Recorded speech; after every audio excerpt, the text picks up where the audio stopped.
சாத்தானே உன்னை கடிந்து கொள்ளுகிறேன், எதிராளியாகிய பிசாசானவனே உன்னை கடிந்து கொள்ளுகிறேன்.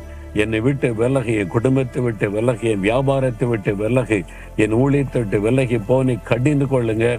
ஓடியே போயிடுவான். நீங்க பிசாசு அப்படி பண்றான் இப்படி பண்ணான்னு அழுதுகிட்டு இருந்தா உங்களே தான் சுற்றி வருவான். அதனால இந்த மாதத்திலிருந்து, இந்த நாள்ல இருந்து வாழ்நாள் முழுவதும் இந்த பழக்கத்தை வைத்துக் கொள்ளுங்க. பிசாசை எதிர்த்து ஜெபிக்கிற பழக்கம். பிசாசை எதிர்க்கணுமானா நீங்க தகுதி உள்ள ஆளா இருக்கணும். உங்களை பரிசுத்தத்துல காத்து கொள்ளணும். வசனத்துக்கு கீழ்ப்படியணும். அப்பதான் பிசாசு பயப்படுவான். சிகரெட்டை பிடிச்சுக்கிட்டு தண்ணி அடிச்சுட்டு பாவத்தை செய்துட்டு வந்தீங்கன்னா உன்னை பத்தி எனக்கு தெரியும் ராஜா அப்படின்னு சொல்லிடுவான்.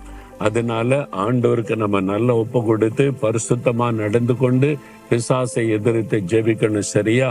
இப்போ சொல்லுங்க, வலதுகரம் வைத்துங்க. பொல்லாத சாத்தானே, எனக்கு விரோதமா, என் குடும்பத்துக்கு விரோதமா,